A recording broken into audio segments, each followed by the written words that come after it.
Yo, welcome back. Hope everyone's doing well today. Wednesday, May 10th. So, I haven't recorded in a couple days, just been busy thinking about stuff too. I wanted to, like I said when I started this, I never wanted to rush into things and make it too scheduled because I feel like I'll come off less organic if I force myself to shoot a show every day, which wouldn't be possible, or every X amount of days. So took a couple days off. Yeah, and I wanted to come back on day 10 just to start off talking about how I'm feeling. 10 days off the booth, off the weed. Pretty good, I'm not gonna lie. Like the last 2, 3, 4, 5 days have been really amazing. The dreams at first, I know I touched on a little bit, started off mostly as nightmares to start. Recently, they've been a lot better. I don't know if it's just because I'm in a better place mentally than when I started, or just in general. Not to say that I'm not dreaming as vivid. Like, I remember for sure so on night 9, I woke up with 3 dreams, one that I didn't remember and 2 that I did. They were good, like nothing crazy, just kind of interesting dreams. That's all really I have to report. Falling asleep naturally is going a lot better too. Not that I relied on it. I was never one of those to smoke right before bed. It was usually smoke at night and then go to bed within the next 2 to 4 hours. But yeah, I'm falling asleep when I'm tired naturally, which is really nice. When I do want to wake up early, it's a lot more natural and springy as opposed to a kind of sluggish waking up. Not that I give myself the chance to be sluggish when I wake up, because when I go to my day job, I usually get up the minimum amount of time before I have to make food and get out the door. And for days that I wake up a little earlier to go to the gym, it's kind of the same principle where I get up, eat food right away. If I have a coffee, make it quick, and then step out the door to get picked up or take a scooter on the way there or whatnot. Yeah, day 10 really feeling good. The temptation, I want to say in general, hasn't been as high as the first 2, 3 days. I was told that it's gonna that it was gonna start getting bad around like 14, 20 days. Me and the boys here, we are gonna be taking a 2, 3 day retreat at a cottage kind of mid-May, so in 10 days from now, which falls exactly on that time. But I decided that since we will be drinking, a good amount, we're definitely gonna be crushing back the beers that I don't need, and I'll keep them on strong. I'll keep it the 30, 31 days and then see from there, which has been the plan from the start. And I think it'll just make stuff easier because if I do smoke, and I would smoke a lot on those 2, 3 days that we are away, I feel like it would kind of neglect the whole month, the whole point of the month. Plus, it might be a little harder as well to not smoke all month, have a lot of fun for those 2, 3 days with the smoking, and then do another week. Not something I need, so I think I'll just stick it out for the 10 extra days and then, like I said, reassess. But like I said, another reason why I did take a couple extra days off from doing this is because I've done some reflecting, and as of right now, I am leaning towards laying off for good off the weed. I really am on the fence, as in, I don't want to make any, not official, but I don't want to make like a statement like I will be off and then not be true to that, because balance is still something that I really am working a lot on, not only in the weed and drug alcohol department type stuff. Not that alcohol is an issue. Like I said, I'm gonna be drinking in a couple weekends, but when and if I do drink, it's once every month, once every 2 months, for like a proper occasion, not just because, oh, it's Saturday. Like, even on Saturday nights, if I do have a beer at home, I'm having one or two. Just, I've talked about it before, why I don't drink a lot. But all that to say, yeah, the biggest problem I have addiction wise is the weed. And I don't know if I'd be able to smoke here and there without it eventually starting back up to the point where I'm smoking every night or every 2 nights or whatnot, which is really what I do want to avoid. So I think, if you ask me right now, for the better, I would say that I don't want to smoke ever again. But in a perfect world where I'm able to have that willpower and only smoke, treat it like I do drinking, only smoke once every month, once every 2 weeks, whatever, that would be ideal. But realistically, with just how chemically I am and how with my past relationship and how it's going right now, I don't know if that will be possible. So that's why I keep saying I'm going to wait till the end of the month, see how I feel, and then really go from there. Food wise, it's been going good. I feel like my hunger is coming back naturally, something I touched on before as well. Not that I smoke before meals. I feel that's the easiest way to ruin your relationship with food. I've touched on it a bit before, where I know a lot of people that they do that. They will smoke before eating and they won't eat like a big meal without it. Worst way to give yourself a ED, like a eating disorder, or worst way, easiest way really. But yeah, without the 10 days. I feel really good. I've been eating as much as I need to, as much as I can. My whole relationship with food is another topic on its own. It's not the best right now. It was definitely not the best for the last months, but paired with the weed, I'm hoping that they both. And 10 days in, it is getting easier and easier. So there is a light at the end of the tunnel, and I hope this serves as a message. Like that's part of the reason I start every one of the videos with this, because I think it is one of the most important messages that I do have to convey with these. Because like I said in the first video, I feel like there's so many people my age or around me or whatnot, just in general, there's a lot of people that suffer from this and that just don't think it's an issue until you stop and think about it, and you do try and stop, and then you realize how much it really is a part of your life. So I do think it's open to be vocal, honest about it, and share as much as I can. It's not something that I'm really that shy about. It's not something that I talk to people when I meet them or on the street, whatnot. But this is a chance to be open, honest, and easily express how I feel about it. So we're going to touch a bit on food today as well, just stuff that you can do to help your nutrition. So in no way am I a dietitian, but some foods that I found for me trying to put on muscle, so not necessarily bulking crazy, like trying to put on like 40 pounds of mass, but if you want to call it lean bulking, clean bulking, whatever, just foods that you can do that I use myself or that I recommend to my clients that you should try yourself. So me right now, I'm eating about, depends on I got 2 different days. I got days that I'm at my part-time job and I got days that I have off. My days that I have off, I either have a huge shake and then work out at like 10, 11, or I have a high protein meal and then I go straight to the gym. So if I'm waking up really early, let's say I'm going to the gym at 7 or 8, 7:30, whatever, I'll have like Greek yogurt or something like that, which is usually the main thing that I have in the morning because it's very high in protein. There are carbs in there, some sugars, and just enough calories that I can easily digest it. I won't be able to do that. So what I usually do, like I say, if I'm getting up really early, stick to those. But if I have to work out in the morning but a little later, I do give myself that chance to have, usually it'll end up being my 1,000 calorie shake. I've touched on it in the past, so it's pretty simple. You need a really good blender for it though, because if you have one of the like kind of mid blenders, the small ones like the bullets or whatever, it won't work. You need like a Ninja or something proper, like a good one with powerful blades. I always put at least 2-3 cubes of ice in there. I've always done that. Just I don't know why, but it works. It really does help for the consistency. 2 scoops of protein powder. Mine ends up being chocolate for the shake I'm doing right now. So 2 scoops of chocolate protein powder. 4 to 5 tablespoons of peanut butter, but I use soy butter because I do have allergies. The macros are pretty much the same. The reason I'm putting those is it's high in fat, so it'll give me a big boost of energy. Protein, you're looking at, this is all per tablespoon. I think fat's 6 to 8 grams. Protein's 4 grams. Carbs are low-ish. It's mostly for the fat and the protein. And 100 calories.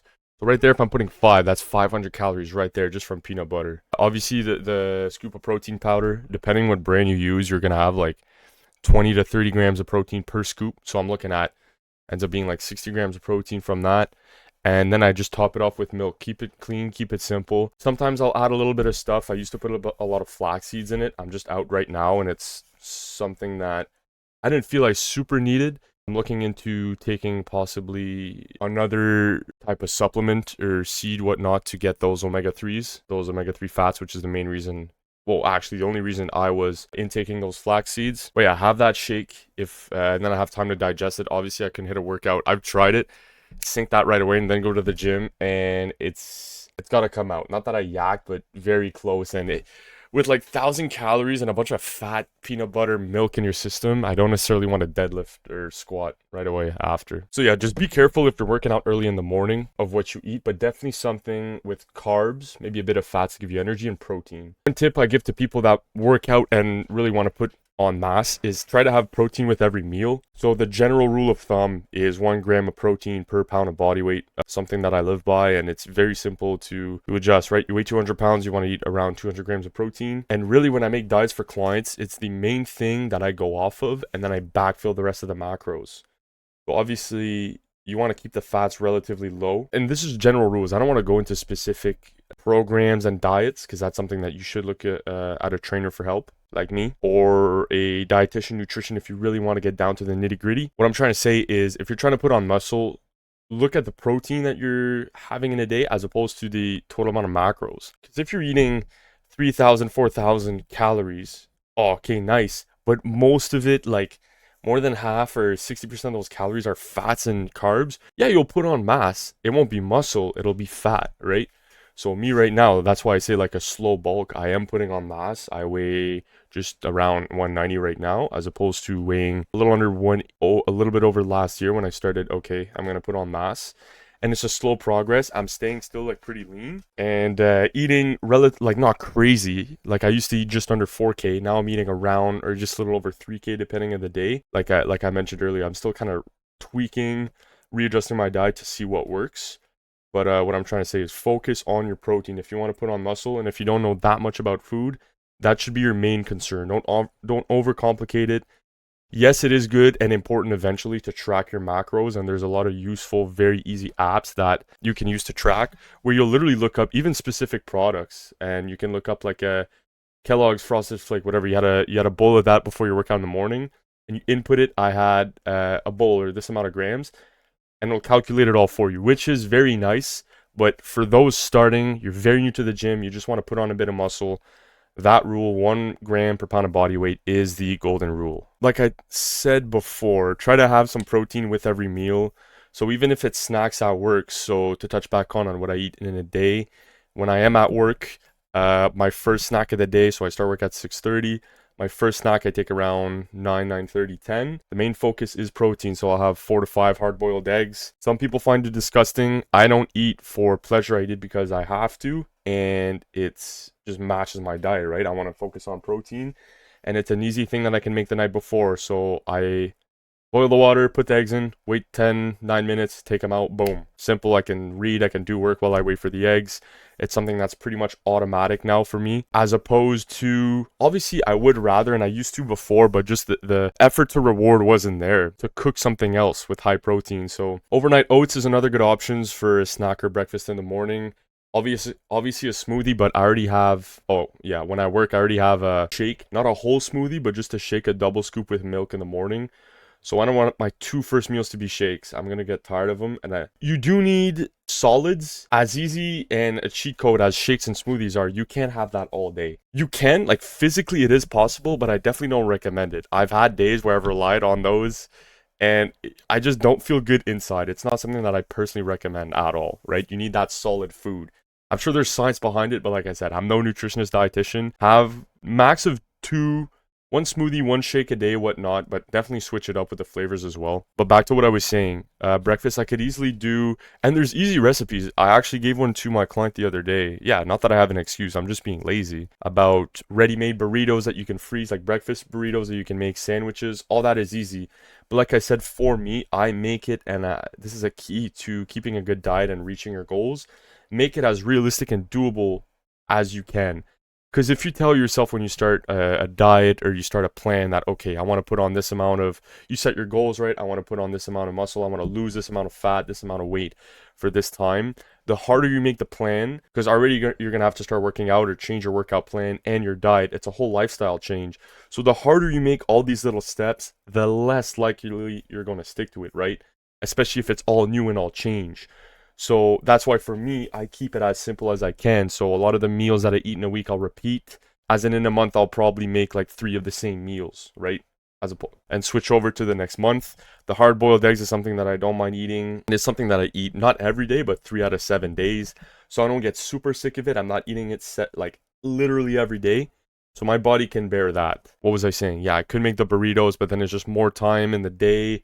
When I gotta go to bed early, I need time for this, the business, work, the gym. I can't allocate that much time to cooking. I already do a lot.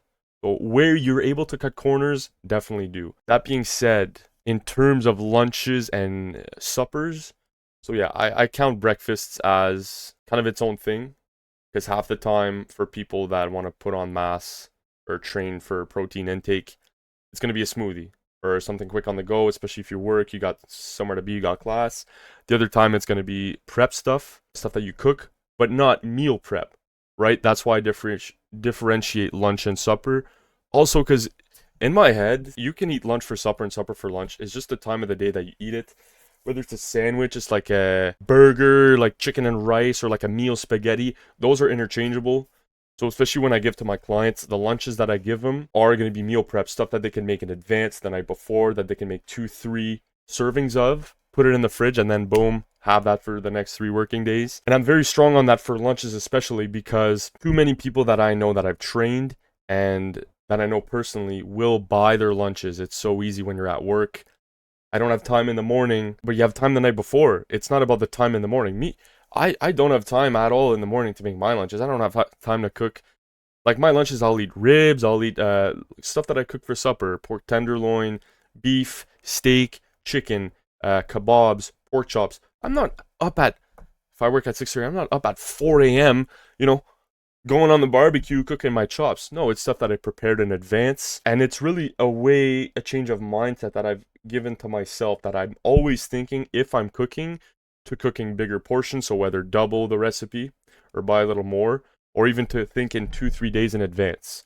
So, okay, if I work, like today's Wednesday and I work the next 3 days, so I'm thinking, okay, what do I have in the fridge right now? What can I produce? Or even on Tuesday, okay, what should I buy today to cook tomorrow, or to cook today to have for the next those 3 days for my lunches that can last? Because that's another thing, is you know yourself where you want to allocate your time.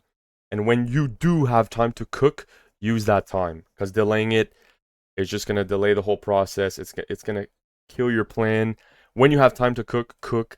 Take that 30 minutes to an hour, get it done so that you won't have to order, spend money, buy junk food, buy frozen stuff. You won't hit your goals if you're eating frozen pizzas and crave meals and whatnot the whole time. They don't have enough macros and they're way too expensive.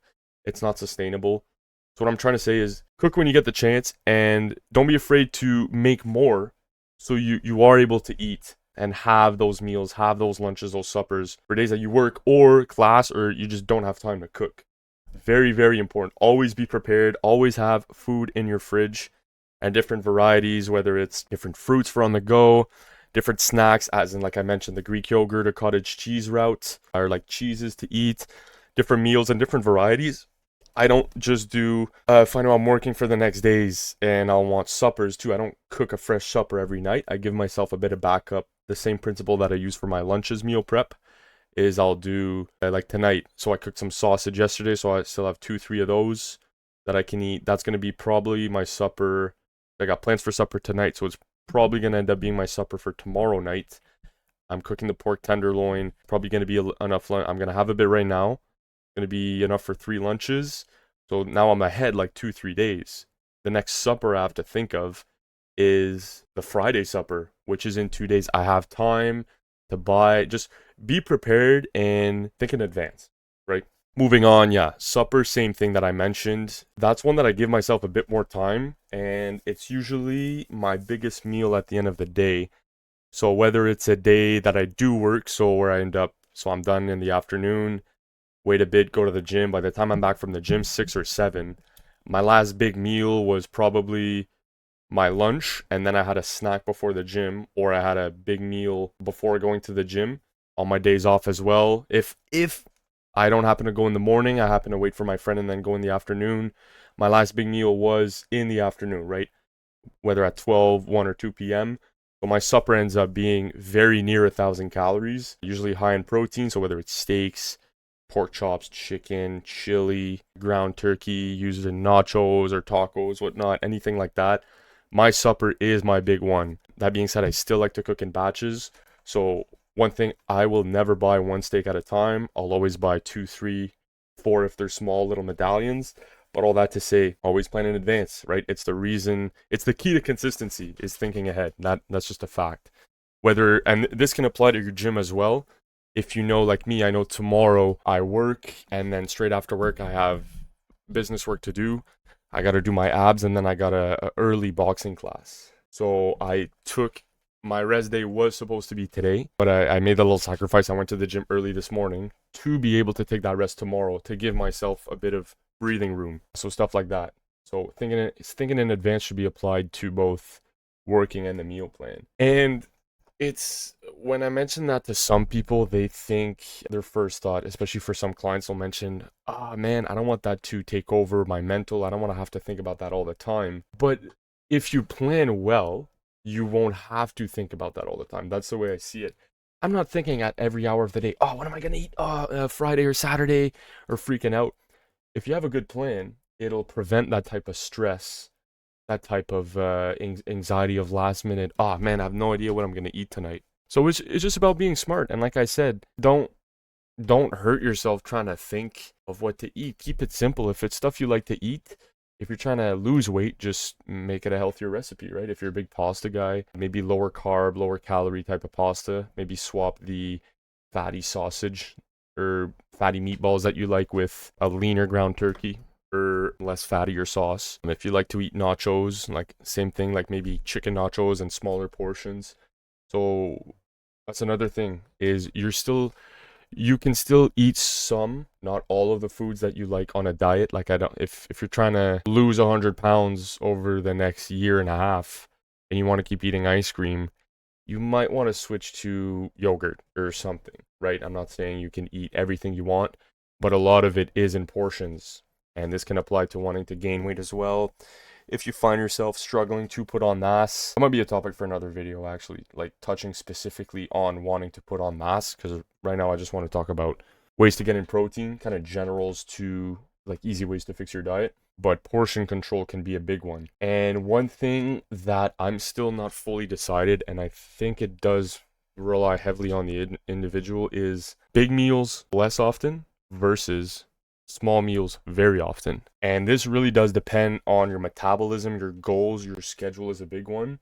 Because if you're someone that works 12-hour shifts, it's outside of the realm of possibility to eat every 3 hours, every 4 hours, right? You maybe get 2, 3, or 1 or 2 breaks in that whole shift, like if you're a nurse or whatnot, construction worker. So you might want to opt the route of eating big meals less often in a day. But if you're someone that has the flexibility to take breaks or to eat 2, 3, 4 every 2, 3, 4 hours, and you find it very hard, like I used to be like that and still am a little bit, to put down heavy big meals, snack a lot. So have a shake, little meal, like heavy portion size meal with like 20-25 grams of protein, and then eggs, and then a snack before the gym, shake after the gym, cook a little meal, and then have something that you cooked yesterday, have some more Greek yogurt, go to bed.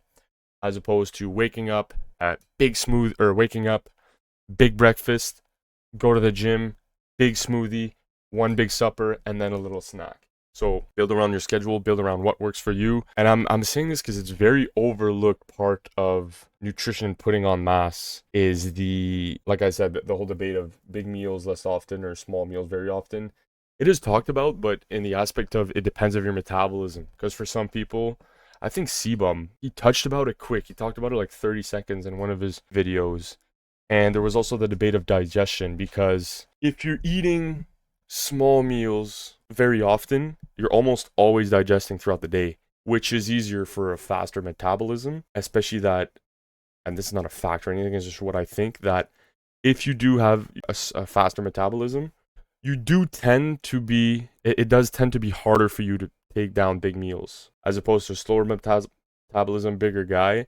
It's easier for him to have those big meals, but he won't be as hungry often. But like I said, do keep that in mind when you're planning when to eat your meals and your meals around your day. I have a list here of stuff that I wrote for a client actually, but I do want to share it. Things to always have on hand when wanting to build muscle and easy, high protein or good carbs stuff. Just a kind of A to B basic list of stuff that I use personally.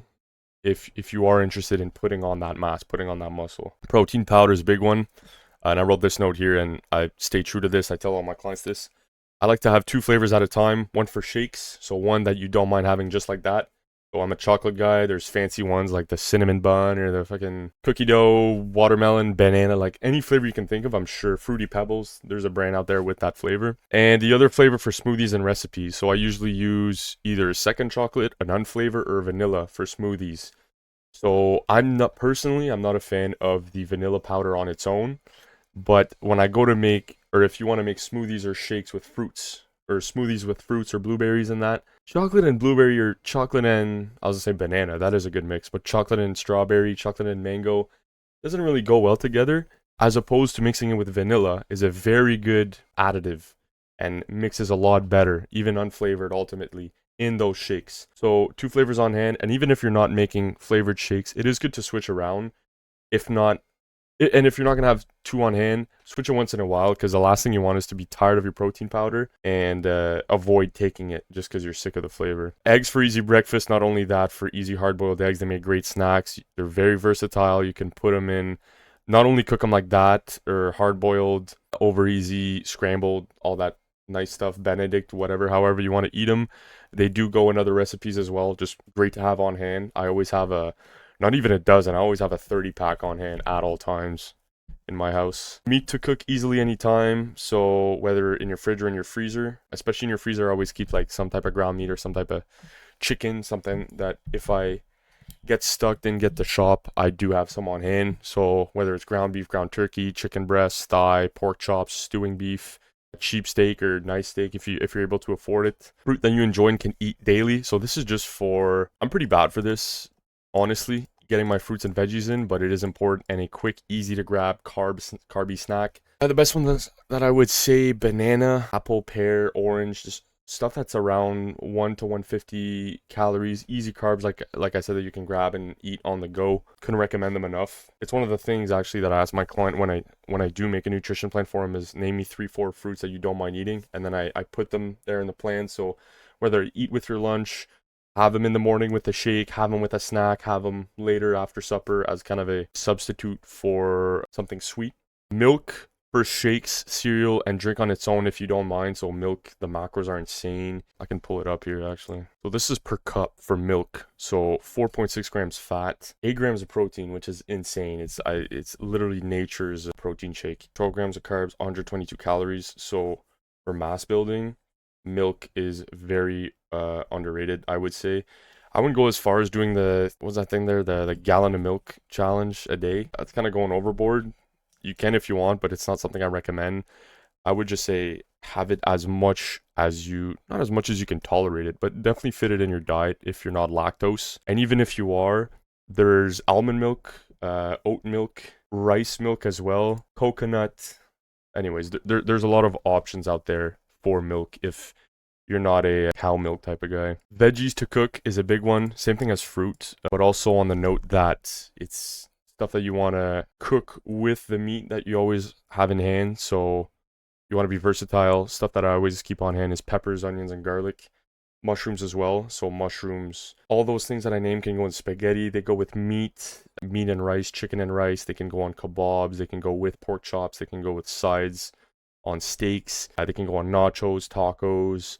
That's just to name a few top of my mind, top of my head. Like I said, it's more for the vitamin benefits and for flavor. Because as much as you want to eat the meat in your meals and it's good for you, you don't want to be eating plain chicken by itself or steak just like that, right? You want the protein, but you also want the greens, you want the fiber. You don't just focus on the protein when you go to build a whole diet. Rice and potatoes, we're going to start with rice. So yeah, cheap, easy, and can be combined with any meal for easy meal prep. The OG, right? Chicken and rice, chicken, broccoli, and rice. Even with ground beef. I've even done recently, because I got tired and it's pretty fatty, of taco shells or nacho chips, is deconstructed taco bowls.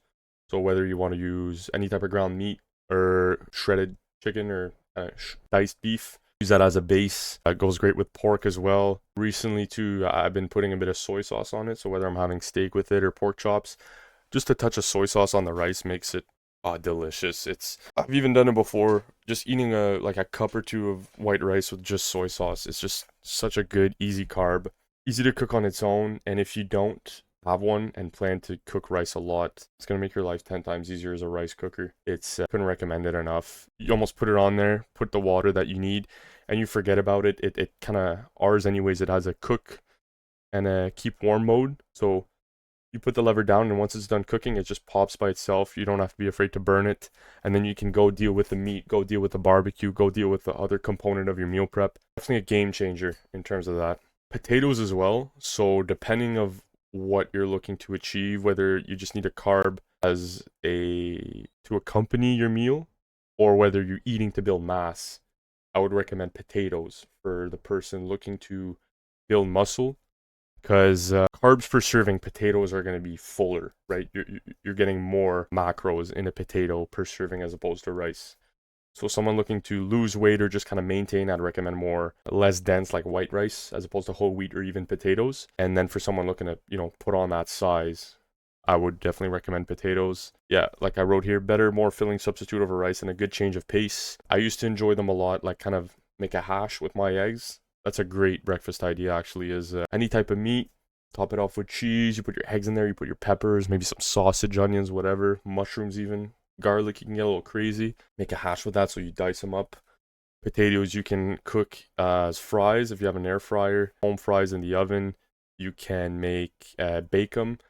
I didn't even know this till like 6 months ago. You can make your own baked potatoes. You don't even need an oven. You can toss them in the microwave for 3 to 6 minutes. Open that up. You can put sour cream or light sour cream, a bit of cheese, a bit of butter. If you're not conscious of the amount of fat you want to intake, you can keep it lean with just a bit of light oil and some green onions. So very versatile potatoes. Definitely one of the best carbs out there to have for meal preps. And then the last item on the list, just any type of healthy to-go snack. So these obviously, depending of your goals, you'll want to have different stuff. So whether it's a Cliff Bar type of dense, high protein, high carb to go, a trail mix bar for the ones looking to gain mass.